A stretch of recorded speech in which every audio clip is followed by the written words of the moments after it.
Bienvenue dans le JTM du peuple. Ici, pas de langue de bois, pas de manipulation. Uniquement l'info brute, directe, celle que les grands médias préfèrent parfois ignorer. Aujourd'hui, on va parler de Gaza, de corruption, de climat, d'intelligence artificielle et même de sport historique en Afrique. Asseyez-vous, accrochez-vous, le monde est en train de bouger. Scènes inédites en Europe. En Italie, des milliers d'étudiants, de syndicats et de dockers ont déclenché une grève générale. Les ports sont bloqués, les universités occupées, les rues envahies par des cortèges massifs.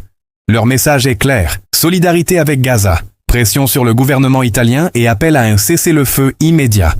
Jamais depuis longtemps on n'avait vu une telle mobilisation en Europe pour un conflit étranger. Et ce mouvement pourrait bien inspirer d'autres pays voisins. À l'autre bout du monde, aux Philippines, c'est une autre colère qui explose.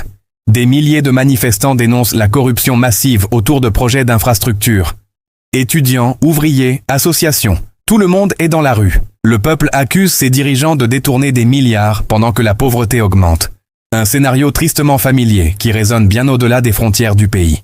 Pendant ce temps, à New York, l'ONU tient sa grande assemblée générale annuelle. Climat, guerre, pauvreté, droits humains, les chefs d'État enchaînent les discours. De belles paroles, mais toujours la même question. Où sont les actes? La guerre à Gaza reste au cœur des débats. Beaucoup appellent à la paix, mais sur le terrain, les bombes continuent de tomber. Ce décalage entre le monde des discours et celui des réalités frappe chaque année un peu plus. L'Organisation météorologique mondiale alerte. Le phénomène climatique, la Niña pourrait revenir d'ici novembre. Conséquences possibles, pluie torrentielle dans certaines régions, sécheresse dans d'autres. Traduction. Agriculture menacée, prix des denrées en hausse, populations vulnérables en danger. Encore une fois, ce sont les plus pauvres qui paieront le prix fort.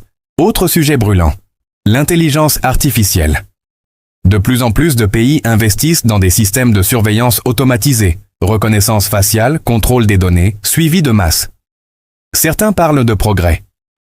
D'autres d'une dérive inquiétante vers un monde où chaque citoyen est observé, noté, analysé. La question n'est plus « est-ce possible ?», mais « jusqu'où ira-t-on ?»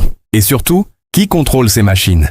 Petit rayon de lumière au milieu de ces tensions. Pour la première fois, les championnats du monde de cyclisme se déroulent en Afrique, au Rwanda. Kigali devient le centre mondial du vélo. Un moment historique, symbole de reconnaissance pour tout un continent souvent oublié par les grandes compétitions. Un événement sportif qui dépasse le sport. Et enfin, aujourd'hui, c'est le World News Day, la journée mondiale du journalisme. Un rappel nécessaire dans un monde saturé de fake news, de propagande et de désinformation. Parce qu'informer, c'est un pouvoir. Et que sans presse libre, il n'y a pas de démocratie possible. Voilà, c'était le JTM du peuple, votre regard sans filtre sur l'actualité mondiale. Des luttes pour Gaza aux révoltes contre la corruption, des menaces climatiques aux espoirs sportifs. Le monde est en feu, mais il est aussi en mouvement. Alors, ne restez pas spectateurs. Abonnez-vous, partagez et surtout, ouvrez les yeux. Parce que personne ne devrait être oublié.